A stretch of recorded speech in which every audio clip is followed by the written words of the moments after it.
جو ہمارے اور تمہارے درمیان مشترک ہے۔ اور سب سے بڑی مشترک بات اور اس کی بنیاد جو ہے وہ اہل کتاب کے عوام یا ان کے علماء نہیں، بلکہ انجیل کی اور تورات کی وہ تعلیمات جو اصل میں تھیں اور جنہیں تبدیل نہیں کیا جا سکتا۔ اگر تبدیل کیا گیا تو لوگوں کو ان کے جھوٹ کا بالکل واضح طور پر پتہ چل جاتا ہے۔ اور وہ بنیادی مرکزی بات کیا ہے کہ ہم اللہ کے سوا کسی اور کی بندگی نہ کریں، کسی اور کی عبادت نہ کریں اور اللہ کے ساتھ کسی کو شریک نہ ٹھہرائیں۔ تو گویا اگر اہل کتاب کے ساتھ یہ رویہ اختیار کیا جا سکتا ہے تو مسلمانوں کو، اہل ایمان کو باہمی اختلافات کے باوجود یہ راستہ ضرور اختیار کرنا چاہیے کہ وہ مشترک باتیں کہ جس میں کوئی اختلاف نہیں ہے اس پر لوگوں کو متفق کیا جائے، اور پھر وہ جو مختلف حوالوں سے کچھ اختلافات پائے جاتے ہیں ان کو سلجھانے کی کوشش کی جا سکتی ہے۔ لیکن اگر بات ہی اختلاف سے کی جائے تو پھر کسی شخص کو قریب نہیں لایا جا سکتا۔ ہدایت کی طرف اور رہنمائی کی طرف لانے کا ایک بنیادی راستہ یہ ہے کہ پہلے مشترک باتوں پر لوگوں کو اکٹھا کیا جائے اور پھر اختلافی باتوں کو علمی بنیادوں پر اور دلیل کی بنیادوں پر حل کرنے کی کوشش کی جائے۔ پھر اللہ رب العزت نے اہل کتاب کے علماء کو مخاطب کرتے ہوئے یہ بات فرمائی۔ اچھا، بات خطاب کیا جا رہا ہے اہل کتاب سے، لیکن بات درج ہے قرآن مجید میں، گویا کہ مسلمانوں کے علماء سے بھی یہی بات کہی جا رہی ہے کہ اہل کتاب تم حق اور باطل کو باہم ملاؤ مت، کیونکہ یہ طریقہ جو اہل دانش بعض اوقات محض تھوڑے سے مفاد کو حاصل کرنے کے لیے کرتے رہے ہیں اور آج بھی کر رہے ہیں، یہ اللہ تعالیٰ کے نزدیک انتہائی ناپسندیدہ ہے۔ کیونکہ قرآن اور سابقہ آسمانی کتابیں اور انبیاء وہ تو اس لیے زمین پر آئے تھے تاکہ حق کو حق واضح کر دیں اور باطل کو باطل کے طور پر پیش کر دیں اور لوگوں کو کسی بھی طرح کی غلط فہمی نہ ہو۔ پھر فرمایا گیا کہ جو اہل کتاب ہیں یہ سب ایک جیسے نہیں ہیں، ان میں سے کچھ لوگ بہت ہی باکردار اور اچھے اور بااخلاق ہیں، اگر ان میں سے کسی ایک کو ایک بڑی مقدار میں بھی مال دے دیا جائے تو وہ اس کی امانت کا خیال رکھیں گے۔ ہاں، کچھ لوگ ایسے بھی ہیں کہ جنہیں محض ایک درہم یا دینار بھی دے دیا جائے تو وہ اس میں بھی خیانت کرنے لگتے ہیں۔ گویا کہ تمام لوگوں کو کسی ایک جماعت یا کسی ایک قوم کے طور پر اختیار کرتے ہوئے ایک طرح کا فیصلہ نہ کر دیا جائے کہ یہ سب کے سب ویسے ہیں، ان میں اچھے لوگ اور برے لوگ ہر طرح کے افراد پائے جاتے ہیں۔ پھر اللہ رب العزت نے یہ بھی تعلیم کر دی،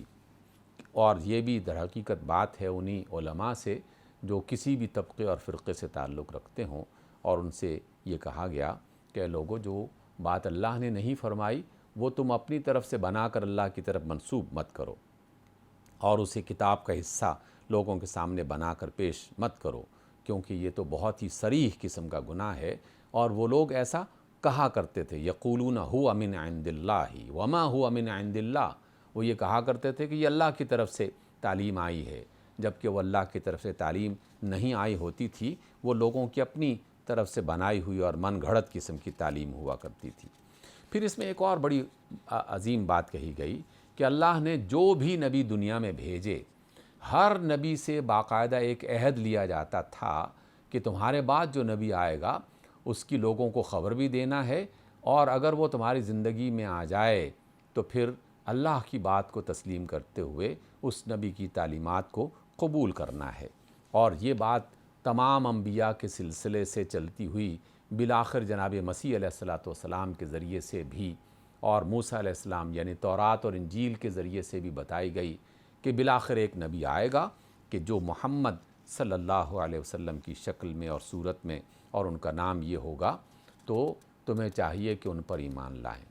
پھر ساتھ ساتھ یہ بھی تعلیم فرما دی کہ جس شخص نے بھی اسلام کے علاوہ کسی اور دین کو قبول کیا تو اللہ تعالیٰ کے ہاں وہ مقبول نہیں ہوگا۔ پھر ایک تعلیم ہمیں عطا کی گیا اور کہا کہ لوگوں، اگر تم واقعی اللہ تعالیٰ کی محبت چاہتے ہو تو جن چیزوں سے تم محبت کرتے ہو وہ اللہ کی راہ میں قربان کرنے کی کوشش کرو، اور انہیں اللہ کی راہ میں خرچ کرنے کی کوشش کرو۔ مال انسان کو پسند ہے اور زندگی انسان کو پسند ہے، جو بھی اس طرح کی چیزیں ہیں اس کے بارے میں اللہ تعالیٰ نے اسی صورت آل عمران میں چوتھے پارے کی پہلی آیت میں ایک بہت ہی عظیم الشان بات فرمائی کہ تم لوگ اس وقت تک نیکی کو نہیں پہنچ سکتے جب تک کہ تم اللہ کی راہ میں وہ خرچ نہ کر دو کہ جسے تم پسند کرتے ہو۔ پھر اللہ رب العزت نے یہ بھی فرمایا کہ اہل کتاب کے علماء نے بہت ساری ایسی باتیں حرام کر دی تھیں اپنی قوم پر کہ جنہیں اللہ نے حرام نہیں قرار دیا تھا، اور ہم یہ بات کچھ دیر پہلے بھی سمجھ چکے ہیں، سیکھ چکے ہیں کہ حرام اور حلال کا فیصلہ صرف اور صرف اللہ رب العزت کی ذات کرتی ہے۔ علماء کو اور دانشوروں کو اس بات کا اختیار نہیں ہے کہ وہ اللہ کی کسی حرام کردہ چیز کو حلال بنا دیں اور حلال کردہ چیز کو حرام کر دیں۔ پھر اللہ رب العزت نے حج کے حوالے سے بھی ایک ہلکی سی تعلیم کو دہرایا۔ یہ قرآن مجید کا اسلوب ہے کہ وہ بنیادی فنڈامنٹلز جنہیں آپ ایمانیات کی صورت میں، عبادات میں، فرائض کی شکل میں، ہر صورت میں اختیار کرنا ہے، اس کا تذکرہ بار بار کیا جاتا رہا ہے۔ پھر ایک اور بات ہمیں تعلیم کی گئی سورۃ آل عمران ہی کی ان آیات میں کہ ایمان والو، تمہیں اسلام ہی کی حالت میں پوری زندگی بسر کرنی چاہیے۔ اسلام کوئی وقتی کام نہیں ہے یا عقیدہ نہیں ہے کہ کچھ ایام کے لیے، کچھ مدت کے لیے اختیار کیا اور پھر جب چاہا اسے چھوڑ دیا۔ یہ تو زندگی کی آخری سانس تک اللہ تعالیٰ سے کیا جانے والا ایک معاہدہ ہے کہ اللہ تو ہمارا مالک اور رب ہے اور ہم تیرے مطیع اور فرمانبردار بندے ہیں، اور اسی پر ہی زندگی کا اختتام ہونا چاہیے۔ پھر فرمایا کہ لوگوں، جب ایمان قبول کر لیا ہے تو پھر باہمی اتفاق اور اتحاد کی صورت بھی اختیار کر لو اور آپس میں فرقے مت ہو جاؤ۔ گویا کہ مسلکوں کی صورت میں، فرقوں کی صورت میں، جماعتوں کی صورت میں اس طرح کا طریقہ اختیار کر لینا کہ آپس میں اختلاف کرتے ہوئے لڑائی جھگڑے پر آ جانا اور دین اسلام کی بنیادوں کو ہی ہلا کے رکھ دینا، یہ قطعی طور پر جائز نہیں ہے۔ اللہ نے قرآن کی صورت میں اور جناب رسول اللہ صلی اللہ علیہ وسلم کی شکل میں جو تعلیمات تمہیں عطا کی ہیں، بس اسی کو اختیار کرو۔ پھر اللہ نے اس صورت میں فرمایا کہ اے ایمان والو، تم بہترین امت بنا کے اس دنیا میں بھیجے گئے ہو۔ کنتم خیر امت اخرجت للناس۔ تمہارا کام کیا ہے کہ تم لوگوں کو بھلائی کی بات سمجھاتے رہو اور برائی کی، منکر کی باتوں سے منع کرتے رہو اور اللہ پر اپنے ایمان کو پختہ کرتے رہو۔ اور اگر پھر ساتھ ساتھ یہ بھی فرما دیا کہ اگر اہل کتاب بھی ایمان لے آتے تو کیا ہی اچھی بات ہوتی۔ اس اعتبار سے اللہ رب العزت مسلسل ایمان اور عمل صالح اور باہمی اتفاق اور اتحاد اس بات کی تعلیم دے رہے ہیں۔ اہل ایمان کو پھر ایک خاص تعلیم اور بھی دی گئی جس کی ضرورت شاید آج کے دور میں بہت زیادہ بڑھ گئی ہے، اور فرمایا اللہ تعالیٰ نے کہ ایمان والو، تم اپنے دشمنوں کو جو تمہارے خیر خواہ نہیں ہیں انہیں اپنے رازدار مت بناؤ، ان کے ساتھ دوستیاں مت بناؤ، کیونکہ وہ کوئی لمحہ اور کوئی موقع ایسا نہیں جانے دیں گے کہ جس میں وہ تمہیں نقصان نہ پہنچائیں۔ جو ان کے اندر کینہ اور بغض ہے تمہارے بارے میں، وہ ان کے ظاہر میں اس طرح سے موجود نہیں ہو رہا۔ ان کے دل میں جو ظاہری کینہ اور بغض تمہیں دکھائی دے رہا ہے، حقیقت میں ان کے دلوں میں چھپا ہوا کینہ اور بغض اس سے کہیں زیادہ ہے۔ اور پھر فرمایا کہ اے ایمان والو، عجیب لوگ ہو تم کہ تم ایسے اللہ کے دشمنوں اور اللہ کے رسول کے دشمنوں اور اپنے دشمنوں سے محبت کرتے ہو، حالانکہ وہ تو تم سے بالکل بھی محبت نہیں کرتے، وہ تو تمہارا کسی بھی صورت میں بھلا نہیں چاہتے۔ پھر اس میں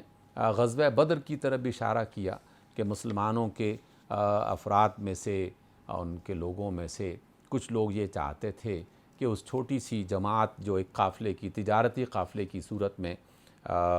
موجود تھا اور جا رہا تھا مکہ کو واپس، بس اس پر حملہ کر کے کچھ مال حاصل کر لیں، جبکہ اس کے مقابلے میں اللہ تعالیٰ انہیں غزوہ بدر کے بڑے میدان میں اور بڑے جہاد میں شامل کر کے ایک عظیم الشان کامیابی عطا کرنا چاہ رہے تھے۔ پھر انہی آیات میں اچانک پھر سود کی حرمت کا تذکرہ کر دیا اور کہا کہ انہیں کسی صورت میں بھی اس سود کو کھانے اور اس کو بڑھانے کی کوشش نہیں کرنی چاہیے، بلکہ انہیں تو اللہ تعالیٰ کی بخشش اور مغفرت کی طرف دوڑنا چاہیے۔ یہ ایک بڑی خوبصورت آیت ہے اور اسے بھی ہمیں یاد کر لینا چاہیے اور گاہے بگاہے اس پر غور کرتے رہنا چاہیے۔ اللہ فرماتے ہیں وَسَارِعُوا إِلَىٰ مَغْفِرَةٍ مِّن رَّبِّكُمْ، اے لوگو اللہ کی مغفرت کی طرف بھاگو، یعنی دوڑ کے چلو، وَجَنَّةٍ عَرْضُهَا السَّمَاوَاتُ وَالْأَرْض، کہ اور اس جنت کو طلب کرو کہ جس کی چوڑائی، جس کا پھیلاؤ جو ہے، جس کی چوڑائی جو ہے وہ آسمانوں اور زمین جیسی ہے، اعدت للمتقین، وہ متقین کے لیے تیار کی گئی ہے۔ دنیا کے چھوٹے چھوٹے فائدے یقیناً انسان ان کی طرف لپکتا ہے، لیکن ایمان والے عظیم جنتوں کی خواہش رکھتا ہے جو کہ ہمیشہ قائم دائم رہنے والی ہیں۔ پھر ایمان والوں کی بعض صفات کا ذکر کیا کہ مومن وہ ہیں جو کھلے اور چھپے ہر حال میں اللہ کی مخلوق پر خرچ کرتے رہتے ہیں اور اپنے غصے کو پی جانے والے اور لوگوں کو معاف کر دینے والے ہیں، اور اللہ تعالیٰ تو احسان کرنے والے اور اچھا برتاؤ کرنے والے لوگوں کو پسند کرتا ہے۔ گویا کہ ایمان جو ہے وہ انسانوں کے اندر ایک اچھا اخلاق پیدا کرتا ہے، اور اچھے اخلاق کی سب سے بڑی پہلی بنیاد یہ ہے کہ انسان کا دل نرم ہو، معاف کرنے والا ہو، وہ اپنے دل میں غصہ، کینہ، حسد اور اس طرح کی خرابیاں اور غلاظتیں نہ رکھے کہ جس کی وجہ سے ایمان بھی بالآخر ضائع ہو جاتا ہے۔ اس لیے اللہ تعالیٰ نے اس بات کا ذکر فرمایا، اور فرمایا کہ ایمان والے وہ ہیں کہ جب کبھی ان سے کوئی فحش کام ہو جاتا ہے یا کوئی گناہ کا کام ہو جاتا ہے تو فوراً ہی انہیں احساس ہوتا ہے کہ یہ تو ہم سے غلطی ہو گئی، اور جیسے ہی احساس ہوا وہ فوراً اللہ کی بارگاہ میں جھکتے ہیں، استغفار کرتے ہیں۔ اللہ تعالیٰ کو ایسے استغفار کرنے والے اور اپنے گناہوں پر شرمندہ ہونے والے بندے بہت ہی پسند ہیں۔ غزوہ بدر کا جب ذکر ہوا تو اسی ضمن میں یہ تعلیم بھی دے دی گئی کہ تمہیں ہر وقت جہاد کے لیے تیار رہنا چاہیے۔ جب اہل ایمان اپنے آپ کو جہاد کے لیے تیار کرتے اور میدان کی طرف روانہ ہوتے تو بعض دیگر لوگ انہیں کمزور کرنے کے لیے اس طرح کی باتیں کرتے کہ دیکھو وہ فلاں بندے میدان میں شریک ہوئے اور بالآخر وہاں پر وہ مارے گئے، اگر وہ گھروں میں ہوتے تو انہیں موت نہ آتی۔ تو اللہ تعالیٰ نے اسی ضمن میں یہ ایک بنیادی تعلیم ہمیں عطا فرمائی اور سکھایا کہ دیکھو موت کا فیصلہ اللہ کی طرف سے ہوتا ہے۔ ایسا نہیں ہے کہ کوئی شخص میدان جہاد میں جائے گا اور لڑائی کے دوران ہی مارا جائے گا تو اسے موت آئے گی۔ جب موت کا فیصلہ ہو چکا تو وہ اگر بستروں پر بھی ہوتے تو اللہ تعالیٰ انہیں اس موقع پر کھینچ کے اس میدان میں لے آتا یا کسی مقام پر انہیں موت دے دیتا۔ اس لیے موت سے مومن کو گھبرانا نہیں چاہیے، بلکہ اس کے تو ایمان کا یہ حصہ ہے کہ انسان کی زندگی پر ہی اس کی موت کے فیصلے کر دیے جاتے ہیں اور اس کے لیے مقام اور جگہ اور وقت طے کر دیا جاتا ہے۔ اس لیے جب اللہ کا حکم آ جائے اور اس کے رسول کی طرف سے یہ فیصلہ ہو جائے کہ اب جہاد کے لیے نکلنا ہے تو بس پھر جہاد کے لیے نکل آؤ، اور اس میں اس بات کی پرواہ نہ کرو کہ جان جاتی ہے کہ نہیں جاتی۔ رسول اللہ صلی اللہ علیہ وسلم کے حوالے سے ایک بات بطور خاص تعلیم کی گئی اور فرمایا کہ اللہ کے رسول، ہم نے آپ کے دل کو نرم بنا رکھا ہے، آپ نرم خو لوگوں کی بات سنتے ہیں اور مہربانی سے، شفقت سے ان کے معاملات کو سلجھاتے ہیں۔ اگر آپ سخت دل والے ہوتے اور درست لہجے والے ہوتے تو یہ جو آپ کے قریب جانثار موجود ہیں یہ کبھی آپ کے قریب نہ آتے۔ گویا کہ ہمیں یہ تعلیم دی گئی ہے کہ جو بھی اللہ کی طرف بلانے والا ہو وہ بطور خاص، اور جو عام مومن اور مسلمان ہیں انہیں بھی نرم دل ہونا چاہیے۔ سخت دل ہونا، غرور اور تکبر کا شکار ہونا، ہمیشہ ڈانٹ ڈپٹ کے اپنے معاملات کو چلانے والا ہونا، یہ اللہ تعالیٰ کو پسند نہیں ہے، اور یہ بھی کسی آدمی کے بڑے ہونے کی علامت نہیں ہے کہ وہ ہمیشہ روبدار آواز میں بات کرتا ہے، ہمیشہ غصے میں رہتا ہے اور اس کا بڑا جلال ہے۔ جلال صرف اور صرف اللہ کی ذات کو جچتا ہے اور وہی اس بات کا حقدار ہے۔ اس لیے رسول اللہ صلی اللہ علیہ وسلم کی صفت عالیہ کو، یعنی نرم دل ہونا، مہربان ہونا، معاف کرنے والا ہونا، لوگوں کی بات سننے والا ہونا، اس کو بیان کیا گیا ہے تاکہ ہم بھی اسی صفت کو اختیار کریں۔ اللہ رب العزت نے سورۃ آل عمران میں یہ جو آیت عطا کی ہے، یہ پڑھنے لکھنے والے، غور و فکر کرنے والے، ریسرچ کرنے والے لوگوں کے لیے ایک بہت ہی خوبصورت آیت ہے۔ اللہ فرماتے ہیں کہ زمین و آسمان کی تخلیق اور دن اور رات کے آنے جانے میں عقل والوں کے لیے نشانیاں ہیں۔ عقل والے کون ہیں؟ جو اللہ کا ذکر کرتے ہیں کھڑے ہوئے، بیٹھے ہوئے اور اپنے پہلوؤں کے بل لیٹے ہوئے۔ ہمارے ہاں ذکر کا ایک ہی تصور ہے کہ قرآن پڑھنا، تسبیح پڑھنا یہ ذکر ہے، لیکن اس آیت میں ایک دوسرا تصور بھی دیا گیا کہ وہ ذکر کھڑے بیٹھے لیٹے کس طرح کرتے ہیں کہ وہ زمین و آسمان کی تخلیق پر غور کرتے ہیں۔ وہ تمام اہل علم جو کائنات کے اسرار جاننے کے لیے تحقیق اور ریسرچ کے میدان میں کام کر رہے ہیں، اگر وہ ایمان والے ہیں اور اللہ تعالیٰ کی قدرتوں اور حکمتوں کو جاننے کی کوشش کر رہے ہیں، تو ان کا یہ غور و فکر کرنا، چاہے وہ کسی بھی حال میں ہوں، تو وہ در حقیقت اللہ تعالیٰ کی عبادت ہے۔ اور جب وہ غور کرتے ہیں اور تحقیق کرتے ہیں تو بالآخر وہ یہ پکار اٹھتے ہیں کہ اللہ، یہ تمام کائنات کا نظام باطل نہیں پیدا کیا گیا، بلکہ تو نے ہر چیز کو بالکل درست اور صحیح پیدا کیا ہے۔ ہاں، ہم سے غلطی ہو جاتی ہے، اس لیے تو ہمیں آگ کے عذاب سے محفوظ فرما۔ تو یہ تعلیم بھی اسی صورت میں دی گئی، اور ہمیں یہ بھی تعلیم کیا گیا کہ تم یتیموں کے ساتھ حسن سلوک کرو، اور یتیم کے بارے میں بہت ساری آیات اور بہت ساری احادیث قرآن مجید کے مختلف مقامات پر ملتی ہیں، کیونکہ یہ کمزور طبقہ اور یتیموں کے ساتھ ظلم کیا جانا یہ معمول کی بات ہوا کرتی تھی، تو اللہ رب العزت نے ان کے ساتھ حسن سلوک کی بطور خاص تعلیم دی۔ اور آخری بات آج کی اس مجلس کی کہ ایمان والوں کو بطور خاص نکاح کی رغبت دلائی کہ انسانوں کو گناہ سے بچنے کے لیے اور شیطان کے بہت سارے چکروں اور چالوں سے بچنے کے لیے نکاح کے راستے کو اختیار کرنا چاہیے، لیکن اس کے لیے جو بنیادی شرائط ہیں اس کا لحاظ لازماً ہونا چاہیے۔ اور آج کی ان آیات میں بطور خاص مہر کا ذکر کیا گیا ہے کہ نکاح کے موقع پر فریقین کے درمیان میں جو بھی مہر کی رقم یا مہر کی صورت طے کر لی جائے اسے لازماً ادا کیا جائے۔ ہمارے ہاں یہ ایک بہت بڑی زیادتی شروع ہو چکی ہے کچھ عرصے سے کہ مہر کو طلاق کے ساتھ جوڑ دیا گیا ہے، اور اس کی وجہ سے دکھاوے کے طور پر بہت بڑی رقم مہر میں لکھوا دی جاتی ہے، اور پھر یہ گمان کیا جاتا ہے کہ ہم نے کون سے ادا کرنا ہے، جب کبھی طلاق کی نوبت آئے گی تو پھر دیکھا جائے گا۔ تو یہ بالکل ایک قطعاً غلط رویہ ہے، کیونکہ مہر کا تعلق نکاح سے ہے، طلاق سے نہیں ہے۔ یہ ایک طرح کا قرض ہے جو کہ اس مرد کو فوراً ادا کرنا چاہیے، اور سب سے بہتر یہی ہے کہ مہر اتنا ادا کیا جائے کہ جتنا انسان آسانی سے عطا کر سکتا ہو اور ادا کر سکتا ہو، اور نکاح کے موقع پر ہی ادا کر دیا جائے تو یہ اور بھی اچھا ہے۔ البتہ احادیث مبارکہ سے اس بات کی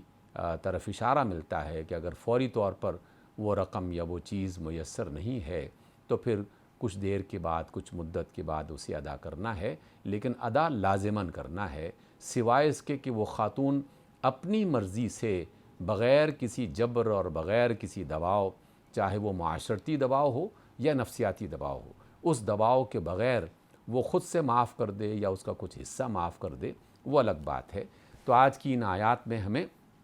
اختتام پر جو تعلیم دی گئی وہ یہ کہ ایک پاکیزہ زندگی بسر کرنے کے لیے نکاح کو رواج دینا چاہیے اور اسے آسان بنانا چاہیے، اور آسان بنانے کا ایک طریقہ یہ ہے کہ مہر کی رقم یا مہر کی صورت وہ متعین کی جائے کہ جو انسان آسانی سے ادا کر سکتا ہو، اور اس میں کسی قسم کی زیادتی نہ کی جائے۔